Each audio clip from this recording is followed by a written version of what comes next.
Fine. So I got a little horror story for you this afternoon. I'm going to present you basically who of you has already tried KDE on Windows? Oh shit, that's a lot more than I thought. Okay. Okay, well, so this is pretty much the idea that we have of KDE on Windows, some kind of beast that is made of different pieces and some kind of crazy experiment. But in the end, just as Dr. Frankenstein's monster, it's actually alive. All right? So, believe it or not, and maybe we don't get as much PR and stuff as KDE on Unix and other Unix platforms, but actually KDE on Windows is alive and well, and I'm going to prove it to you right away. So get ready, it's just like this magic moment in the movie where I'm gonna, just type basic command kwrite, and here it is. This is kwrite alive on Windows, okay? And you might see that together with kwrite, it brings out a lot of stuff that you guys are famous, including the dbus daemon, the KDE daemon, the K-launcher, and so on. All right? And it's more than that, of course. Let's imagine we just want to drop whatever file in there. Okay, let's go and get some nice file. Whatever. KDE libs, for example. Okay, and here we are. So this is just the kwrite as you are used to seeing on Unix, right? Works just well. Doesn't stop there. Let's be crazy and let's see what Plasma looks like. So we can just as well run Plasma Desktop.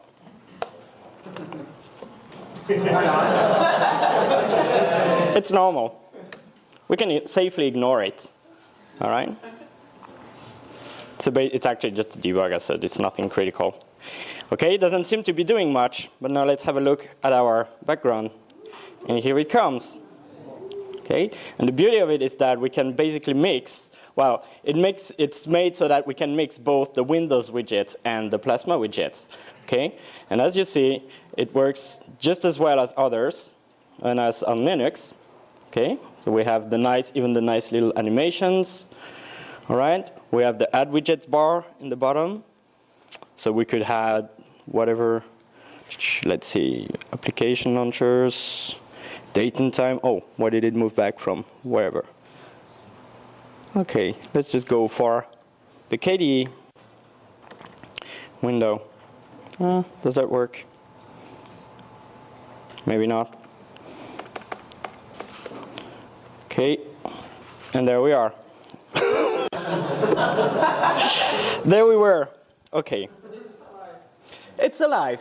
Okay, that's cool. That's all we need to know. Suddenly, and you have to kickstart it again, but it's alive. It's alive, yes. But okay, let's give it some credit. If I'm gonna run it again, okay, we ignore that stuff. It's just about paths. So somebody has been writing paths the wrong way, but it's cool. Okay, let's go back there. Okay, let's give it a second try. Have our widgets.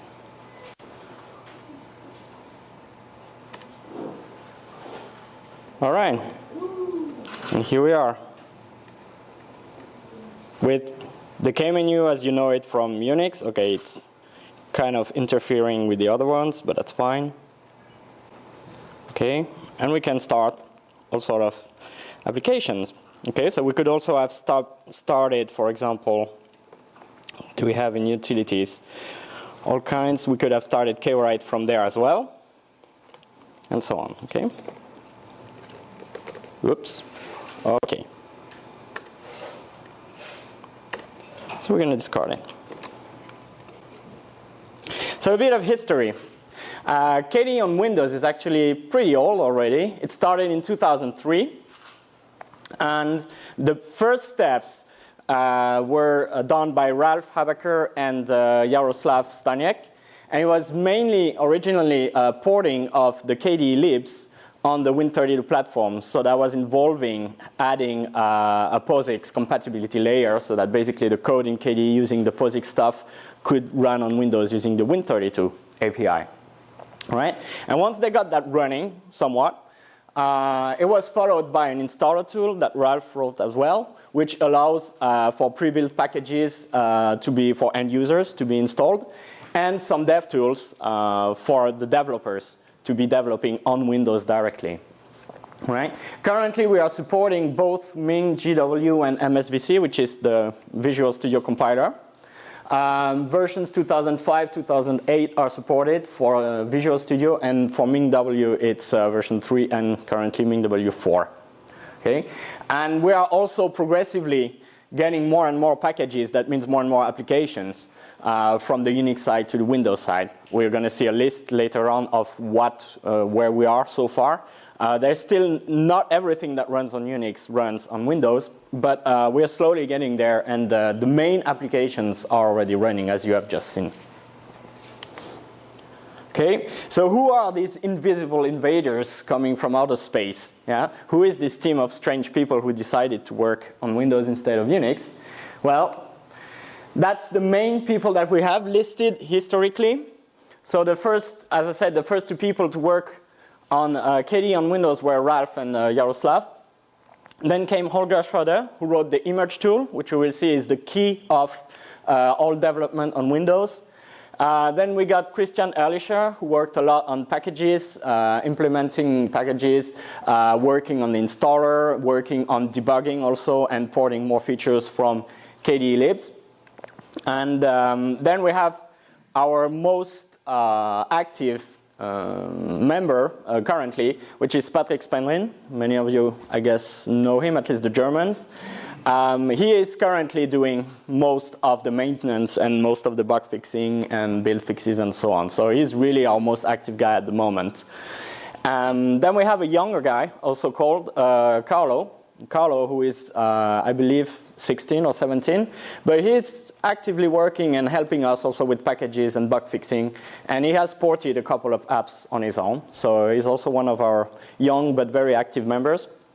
And finally, yours truly, me, who recently started jumping into the KDE community. Most of you saw me for the first time last year in Jamaica. And yes, I know to some of them it might have been a funny coincidence, but that was indeed the time I decided to jump into the community after having worked at KDAP for a few years and getting interested. And I decided to go straight into Windows development because this is still my main platform and the platform that I use in my daily work. All right, so I thought it was a good idea, and it turned out to be a good choice as well, because part of what we're working on with KDAB, we need currently some Windows support, okay? Because we need to have some of our work, KDE applications working on Windows, and I'm talking about KDE PIM in particular, but we're going to get back to that later on. So it came from outer space, from the Windows outer space. What came from there? Well, all the sort of small tools and things we had to write to make it happen. All right. First of all, as I was telling you about the KDE on Windows installer, it's mainly an end user tool. There is a packager mode as well, but it's mainly intended for, like the many people that show up on RSC and just say, okay, where can I get Amarok, or where can I get Okular, or where can I get Digicam, and so on. So this is typically what we will redirect them from, because that means no compiler, no building, everything is just provided pre-built for them. So we have an online repository. I think our repository is on SourceForge, I think, where we store all our pre-built packages, which we build ourselves, and we maintain dependencies, and we maintain versioning, and so on. So the KDE installer is basically the front end to that.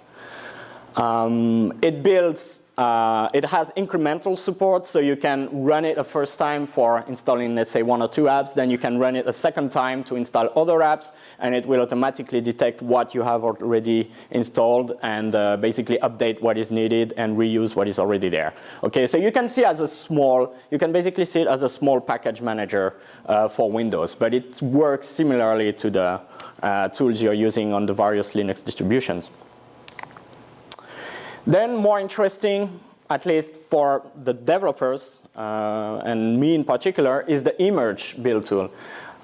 Emerge comes as no surprise, comes from the tool of the same name which exists on, which distribution? Is it Debian? Gen 2. It's Gen 2, sorry. Yeah, Gen 2. Yeah, there you go. So yes, we say that's pretty much what we used as inspiration for building our own tool for Windows. It's Python-based, and it handles everything from a developer perspective. So it will do the dependencies handling. We have various packages with dependencies between them, the source packages, also pre-built packages, binaries, and so on. It does the code checkout for you, so we have backends for SVN, CVS, and Git. So if you just say emerge koffice, okay, it will go and check out the koffice code. It will go and check out all the dependencies needed, and so on. Then, of course, handles the building, well, pretty much just redirects to the various backends, either QMake or CMake, or we also have a configure backend.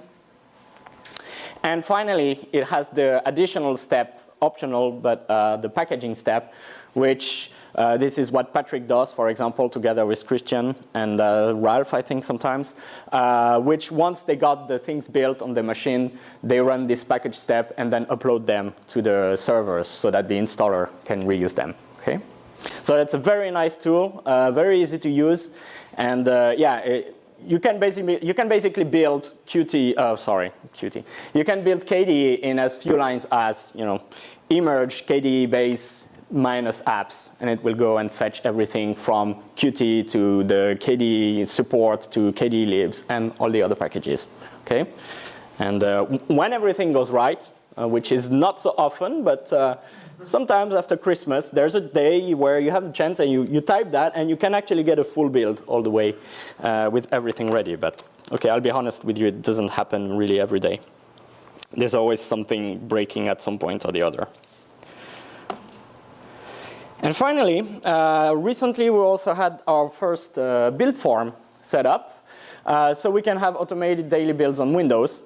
I think Patrick Spenderin is hosting the build server at his home, but we have a mailing list which is redirected from a Google Mail mailing list. But anyway, we have a mailing list there where we get failures every time some package fails. The packages are built each of them independently, and we also have per compiler builds. Okay, so it will tell you typically when there's a build failure, it will tell you where it happened and on which compiler and so on. I will actually show that to you now, and then that would give me the opportunity to show you Contact on Windows at the same time. Okay, I just need to kill those. So this is something you might know. Okay, then let's go through another one. So you might wonder what I'm doing with all this juggling. Is basically that I'm keeping various builds of KDE. So I have a trunk build for some stuff there. I'm also using for work some various enterprise branches for the KDE PIM stuff. And I have actually like 4 or 5 different KDE builds in parallel on my machine. So we still have a few limitations with dbus, which makes us that we cannot basically switch between them. Okay. Oh, what am I doing? Silly me. Look at that. A beauty of integration. I'm just going to run Contact straight from my start menu. And here it comes. Okay, so this is also something that may seem familiar to some of you. So this is my actual Contact, you know, and you see here I'm receiving new build logs. So this is really happening live. And this is what typically how it looks like. What we get from this build machine. So here something in digicam is broken at the link step. We get the full log also online whenever something fails. All right. So we can check out quickly what happens. So many of us are registered on that list, and we sort of try.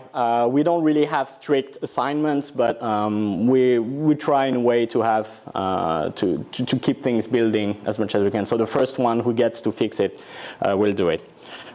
Typically, I take care of all everything that is in KDE PIM, KDE PIM libs, KDE base workspace, KDE base apps, and runtime. All right.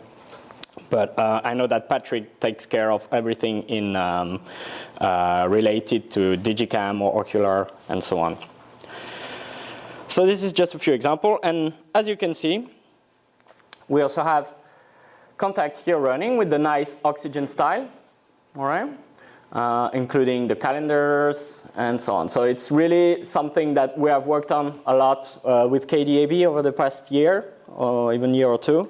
And it's pretty stable. This is the branch Enterprise 4. And this one doesn't use Akonadi yet. But you see that it's nicely integrated with K-Wallet and so on. And we are currently in the process of merging the Akonadi ports branch back into trunk. Okay? So I will show you a little preview of that later on. Good.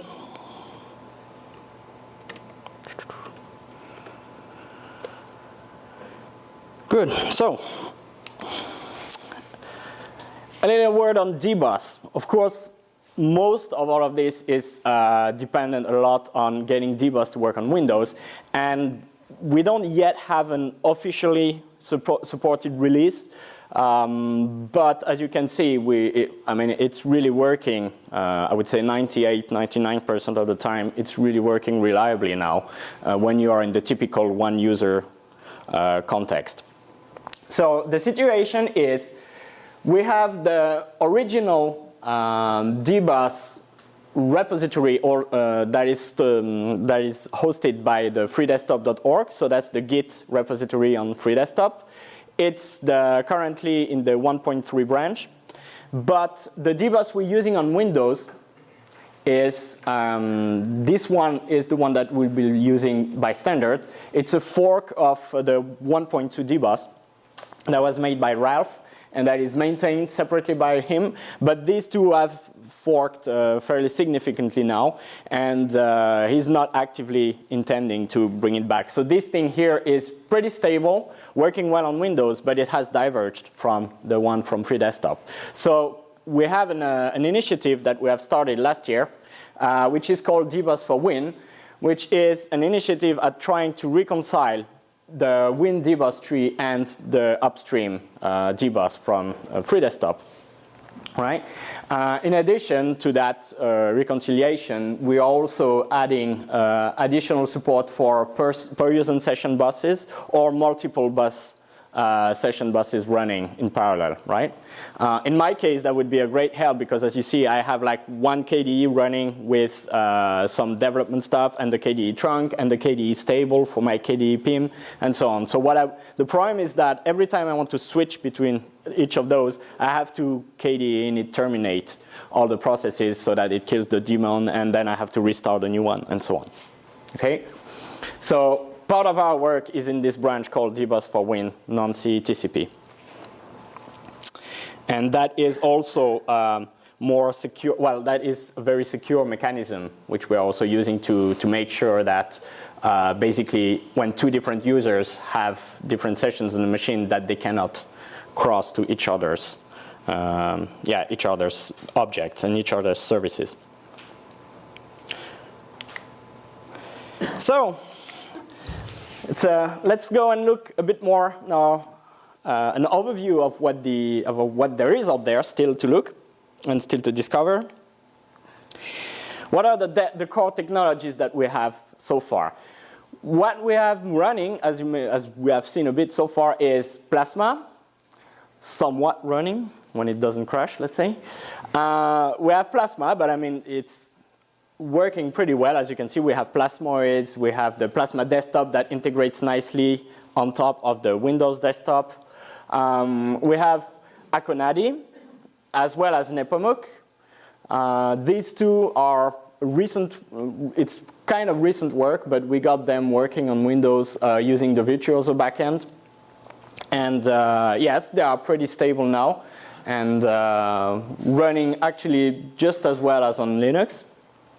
We also have Phonon for the multimedia stuff. We still report lots of issues sometimes between the DirectX backend and so on. But thanks to actually the work that Nokia did also on Phonon, that helped also stabilizing it on the Windows side. There's a whole lot of other stuff that we get working. All the base stuff like plugins, services, K-parts, KIO slaves, configurations, internationalization support, and so on. Okay, there's a whole lot of stuff working like that. So let me show you a few more crashes in there. Okay, so we know that one is fine. Okay. Does anybody know what a PIC file is? Because it's not a PIC file, apparently. Whatever it is, it's not a PIC file. It's like we got the message, okay? Let me show you, for example, we even have our own system settings, or our own system settings. We have the system settings working. Maybe not from here. Okay. Okay, so let's see, for example, if we want to see here when we want to change the, it starts again. Okay. If we want to change, there it was. If we want to change the properties of the clock, okay, this will actually nicely show up one of these configuration modules. So this is done through dboss and so on. Okay. What more do we have? I wanted to show the system settings, but I don't know why it won't run. We haven't shown, yeah, I will show that later on the desktop manager, the Dolphin. For some reason it doesn't work here, so never mind. Nope. It won't. Okay, cool. KOffice run on Windows. Sorry? Does KOffice run on Windows? It does, but I'm going to get there afterwards. I'm going to say we will put it in a separate category, but I'm going to get there. Okay, following on, I wanted to show you about Akonadi and Nepomuk, right? So I actually need to stop this. Goodbye. All right, and let's start another one. This is my Enterprise 5 branch. The merge is not completely done yet into trunk, so that's why this is still ongoing. I think Volker is working on it, right? And it should be finished by the end of this week or something. But just to be on the safe side, I'd rather show you this from the Akonadi ports branch. And okay, let's just start the Akonadi tray. Oh, let me first check that this is. Yeah, we still have some stuff running there. I need to kill that first. Sorry. It's a bit of a pain, as you can see, but this is not something an end user would see anyway. Okay. I think this is ready. Okay. Now we have a clean process space, so we can start. Okay. Our little Akonadi tray. Okay. So here this is starting the Akonadi server. All right. Part of our resources, one of them is actually the IMAP mail resource. So you see it asks K-Wallet for the passwords for the IMAP account. Okay. Now that we got that running, let's have a look at the console, which will show us the various resources that we have. So these are notes, personal calendar. Here is the interesting one, our IMAP resource for Akonadi, our collab resource on top of the IMAP one, and more interestingly, also the Nepomuk resource. Okay. So the Nepomuk contact feeder basically extracts info from the Akonadi contacts, and pushes them into the Soprano server via the Virtuoso backend. Right? So that allows us to have all the contacts from Akonadi automatically semantically tagged into Nepomuk. Right? So this is, sorry. Let's run contact as well on top of that now. Okay. And this version of contact that I'm starting now is actually the Akonadi-based contact. So the information it's going to show is going through the Akonadi server.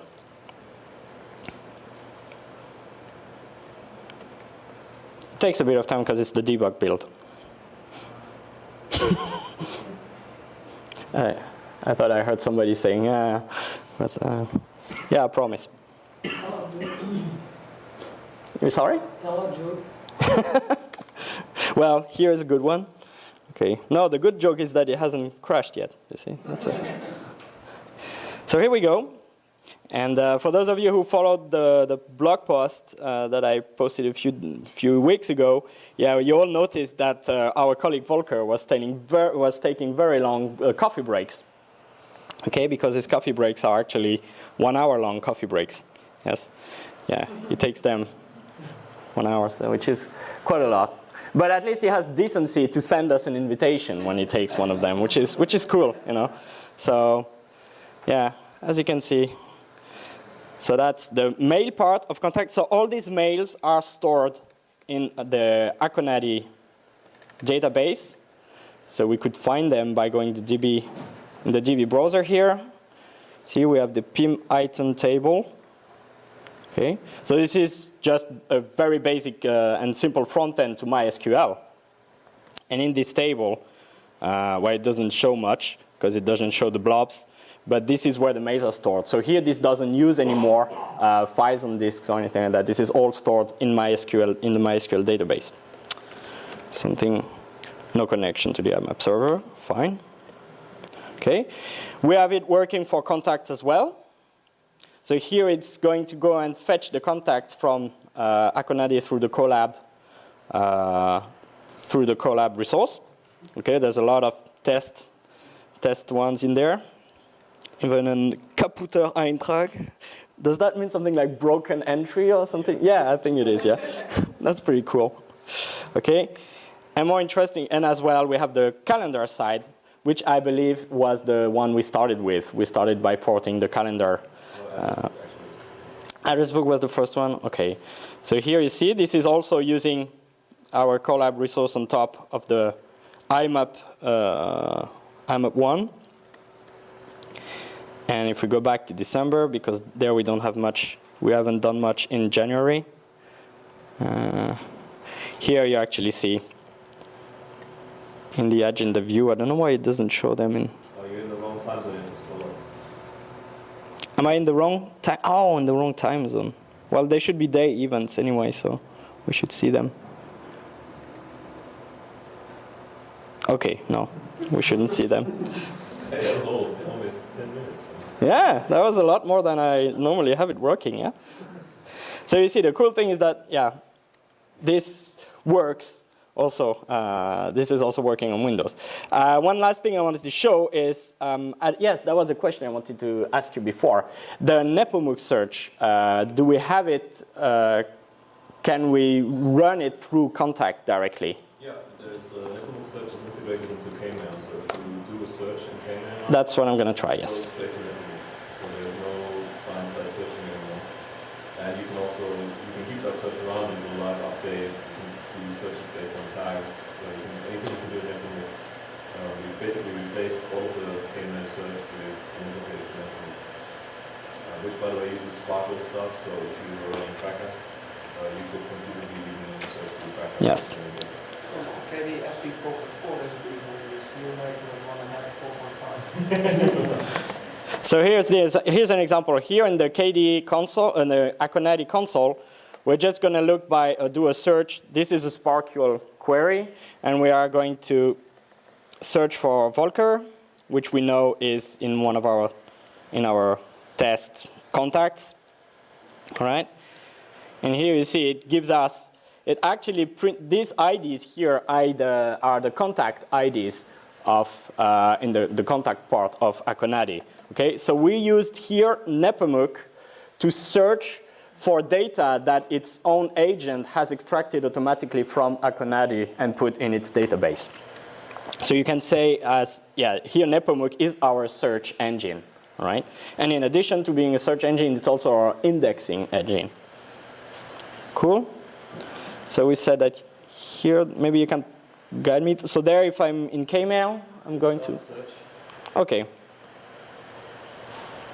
On the top there, or in no, use the real one? S. Something S, you said? Yeah, letter next to the A on the keyboard. Actually, it's next to the Q on my keyboard because it's a French one. Just S, like that. Oh yes, it works. God, I didn't think so. See if you can Search in. so yeah, that's actually doesn't matter. No, yeah. Really from where you are. Okay, match. So complete message. I guess we want the recipient. Say from and then contains. Yeah. Let's go that. Do we need the whole thing? Ah, let's see. Okay, let's be crazy.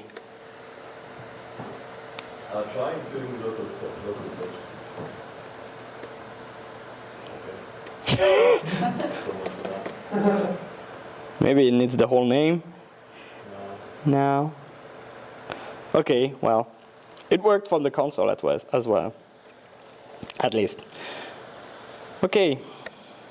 See, what we're currently working on is, this is a hugely complex search interface, and we need to map all of the expressions that we can formulate there to Sparkle queries. So it's quite possible that whatever combination we try is not currently mapped yet. So several of, I think full text contains definitely words if you understand. That's what we're trying to do right now, is map all of the UI stuff to the Sparkle backend. This is very, very much in progress. Okay, so what I'm doing now is shutting down that because I'm going to go back to the trunk context. In the meantime, I think this one is... Okay, Akonadi is down, so let's quit this. And let's just terminate everything.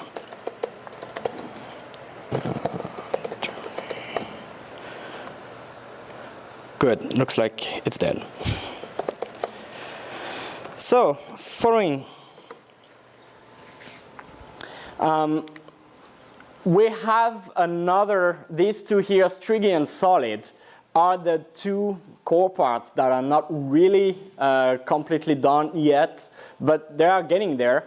I guess in the case of Strigi, we haven't really put much effort into it because we didn't have Nepomuk working, so we wanted to get it in the right order. But now that we have Nepomuk and Soprano and everything stable and working pretty well on Windows, at least running, now we want to try to get Strigi to work as well. And here an idea would be to integrate that as one of the search engines and maybe plug that into the Windows search function. We'll see. Another one is Solid. Parts of Solid are implemented. We have a few, all the parts that are relating to accessing the registry in Windows, these are fine. But there are other parts, like if I would try to run the battery meter, for example, this thing was not going to show me anything on Windows because we don't have that, that part of Solid implemented. Interesting, though, is what we call out of scope. All right? Things like kwin, for example, kwin and the taskbar and system tray. These things we think is, well, kwin is just not possible on Windows. There is no way that we can replace the window manager that is on Windows. So the best we could try is to sort of resort to frameless windows and implement our own window decorations and stuff, but we really don't see the point in it because actually it looks pretty good as it does. So that would really be a huge effort for not much. Another thing is, yeah, taskbar and system tray. Patrick has actually worked and has a prototype of the taskbar working. So that means that we list the windows, the running and the open windows, and list them in the taskbar in Plasma.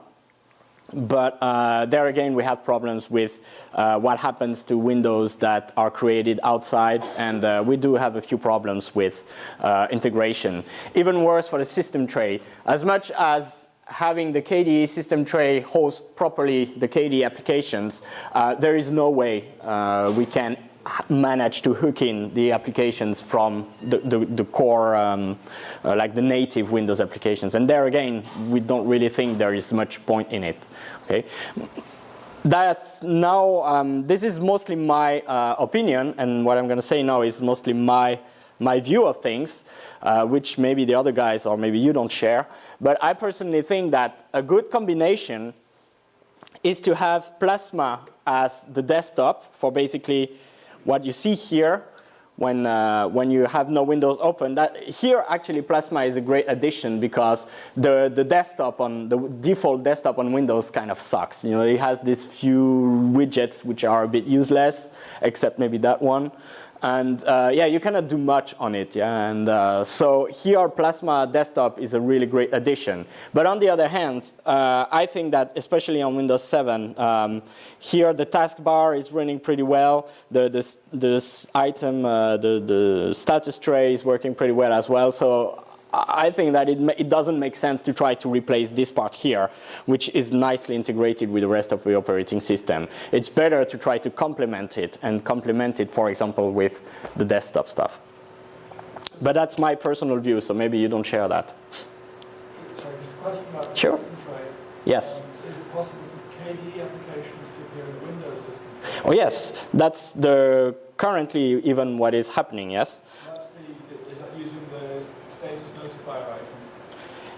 It is, there is something about the status, I don't know about the detail. It basically uses what Qt is doing, so yes, so. So Plasma apps.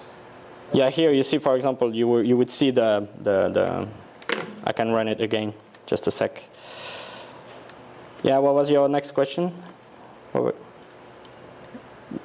was thinking of things like notification host for status notifier. Yes. Notifications. We actually have that running.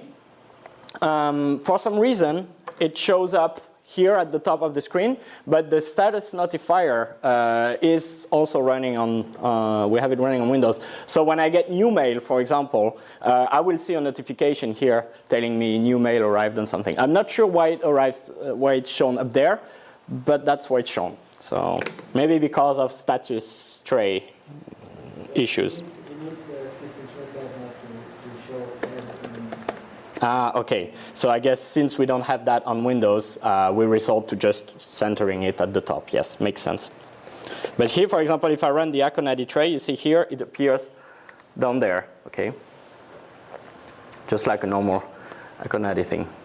Just like a normal Qt or yeah, Windows application. And we think that's kind of a good trade-off. Unless, well, for now at least, because in the future when maybe the system tray specs will be expanded on Unix, on Linux, maybe then we will be stuck. But for now it seems to work okay.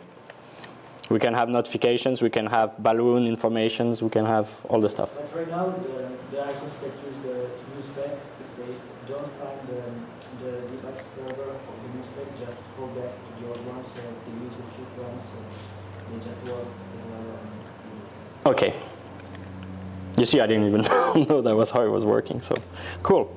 Yes? Do you know if Windows has a standard notification system where both Windows and KDE applications would be able to use the same notification system so that all the notifications are displayed the same way, whether it's using our notification system or Windows notification system? As far as I know, KDE uses its own via KNotifier, which is this, as I said, these bubbles appearing there. But and Windows tends to use those balloons here that appear there, or maybe this Action Center. No, maybe that's something even different. But the native Windows apps will tend to have balloons appearing there if they have a system tray icon. Otherwise, I don't think there is a standard notification stuff on Windows. Yeah, if you look at apps like Skype, MSN Messenger, all these apps, they use their own, they all appear down there, but it's all their own stuff. There is no standard. Separate yes, yeah, even there. So at least KDE has its own, but at least it's, oh, what have I written? At least it's... But in terms of really integrating KDE applications into the Windows environment, it would be really nice if everything looked the same. Yes, that's true. It's done fairly easily by doing an application that exposes the all through desktop notification and then sends the notification from Notify and shows them like just emulating the word line. Sorry, I didn't get the end of the question. Shows them when it's all UI that just emulate the Windows one. So make it look like it even though it's not using the same system. It just needs a separate background application that just Yes, and since we have debus and stuff, it's all this stuff is yes. That's pretty much what that's pretty much what we have already with. Let me show what we have with K notifier. Here you see we already have this status notifier item, and this is what will show this window up there, but we could modify it to have it show stuff down there instead, or be integrated into Plasma, for example, have a plasmoid for it. Yes, so I think it wouldn't take much. It's definitely possible, and it wouldn't take much work to get that to work. Those, I mean, it might not be at the point now that you care about that, but those types of details will be important for. Yes, that's true. Okay, so back with our stuff. Just following on, I wanted to talk about some of the applications that we have running as well. So of course we've seen Contact now. There is Dolphin, we have Conqueror, Amarok, Okular, Digicam, Kwrite, Kate, and so on. We have a good share of them working. In the case of Dolphin, I especially like here, let's hope no crash this time, but here I really like how we got it working pretty well. Here, when you click on that, it will open a new Dolphin window. Okay, so yeah, Dolphin is working pretty well. You see, it handles all sorts of the kind of stuff you see on Unix as well. Okay, KDE. If we start, for example, here the KDE installer, it actually runs the apps, okay? It has the hooks into the default applications. This, by the way, is the installer, if you've never seen it. Okay, I should have, yeah. And so on. Yeah, it's no network, that's no worry. Okay, it has support for previews. Right. If I'm going to try here, if I'm running, for some reason, okay, it doesn't show it up, but it will run Kwrite automatically and so on. So we have this also what you call the MIME type settings running and so on. Cool? What interaction do you have with this, I'm going to mispronounce this, CYG Win project for, if any, is there any overlap or connection? Which project you said? Sigwin. As far as I know, we don't really have any overlap with them. For the build, we are using MSys and MinGW, so we are not using, well, I guess if you have the Sigwin compiler, no, we don't even support the compiler from Sigwin. We really try to keep these two separate. We have no overlap at all. So there are some applications, you were asking about koffice before. We do have some applications which are getting there. Koffice is, in a way, some parts of it are running okay, like the writer part is okay, and I think the spreadsheet part is pretty much okay, but we still have problems with the presenter and with the database, and also it's still quite a lot of work happening there, so it's often broken and stuff. So to be honest, that's I managed to get it to build and start one day. It looked okay, but I didn't go into more details than that, and I think it's still too much work in progress there. Kdevelop is similar. Kdevelop, the main thing with Kdevelop is that there is no support for the Windows toolchains at the moment. So it might be that the editor works well, I guess, if it's using Kate parts, or yeah, the editor is probably fine, but for us it's rather useless because yes, there's no support at all for the MSys shells or MinGW compiler, and not even less the Visual Studio compiler. Okay. But I think we have a couple of people who are trying to look at that. I'm not sure, but sometimes on our channel, sometimes somebody is asking. So about to finish. What is the shape of things to come? What is the future? The main things we are looking at now is supporting more platforms. In particular, we want to have 64-bit builds working. Or maybe should I say working again, because I see signs of it into Emerge, but at least with Visual Studio, we don't have it because we are missing some source packages. But maybe with MinGW, you can get it to work. On the other hand, MinGW doesn't have a proper 64-bit support yet. So one of the things I would really like to work on is plugging in, being able to get a KDE built on 64 bits on Windows. Another thing we're targeting for other reasons is WinC or generally cross-compiling on other platforms using the Emerge tool. Okay, so we can cross-compile from Windows to other platforms. For example, WinC, which will help us getting stuff like KDE PIM running on small mobiles. We also want to have more applications, more packages, which are stabilized and supported. Right now we have everything which is KDE libs, KDE base, KDE PIM. All these packages are running and building almost all of the time. You know, the downtime, I would say, or the build failure times are fairly low now, especially that we have the build farm. But for other things such as Digicam or the multimedia stuff, koffice, as I was saying before, we'd still have many packages with no real owner, with no real person maintaining it on Windows. So sometimes these packages are broken for months, yes, and nobody is even looking at them. So the main problem here is getting more people who want to look at them and try to maintain them. Okay, we want better integration. As we were saying before, we want to see if we can get better with system tray, notifications. What I have done here now with my Windows menu. Damn, that was a spoiler. What I've done here with the Windows menu is, this is something I've done manually now, which will start contact, but we would like to have, for example, the ability of the possibility of plugging Conqueror as the default browser or Contact as the default mail client. There are hooks for that, but we don't have them yet. Using the engine for the menu for Windows inside the standard KDE menu, or vice versa? Vice versa, yes. Oh yeah, that's something I haven't shown yet. Here, actually, we do have. Here you can see we have something that Patrick has written, and there you have into the Windows menu you have links to all the KDE apps that are there. We don't have it the other way around, as far as I know. There's some plan for that, or?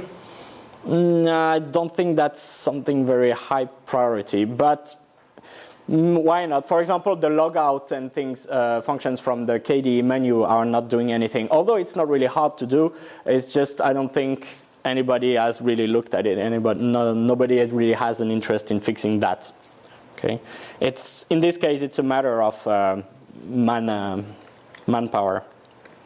Okay, and also another thing, one critical thing we get also with the installer is that many people find the KDE Windows installer too complicated. It's true that when you start it, it's like a bit like the Cygwin installer. It wants to install all of KDE, or it's meant to install all of KDE. So it asks you thousands of questions like, what compiler do you want? Where do you want to download the apps from? What packages do you want? Blah, blah, blah, blah. You have like 6 or 7 steps to process before you can even start downloading anything. What we would really like to get is simple per application packages, something like a Kontact installer or an Amarok installer or a Kwrite installer, which would be like a small, basically a small self-contained package. You install that and just basically asks you where do you want to install it in your program files and so on, just like a normal Windows app. There's a lot of talk because the problems we have there is that we don't have, we have to maintain dependencies. We may have previous KDE libs installed and so on. But we have an idea which is reuse the installer as it is and just make a simple layer on top of it where we will pre-select most of the options, like already say, and just present it with a very simple front end. So the 6 steps, on the 6 steps we pre-select 5 of them, and then just leave basically the last step and say that that's a contact installer and so on. Okay. Hopefully, if we can download it from the internet, the size of this can be kept rather small, so it looks like an installer which is a few hundred kilobytes. Okay, but that's just an idea. Nothing. Nobody has ever tried that or investigated it. So yeah, the next step, hopefully if all goes well, is world domination. And in my case, moving into the US, that would be USA invasion. It would be a nice thing to see one day. If also see a few people in the US starting to use our KDE apps either on Windows or on Unix here. Basically, I think you will agree with me that as long as we get it spread as much as we can, this can only be a beneficial thing and a positive thing, okay? Or at least better than nothing. So that's it. Thank you for listening. And well, as we've seen, it's not all pink and not all great, but whatever it is, it's alive and yes, and it's deadly, definitely. So thank you.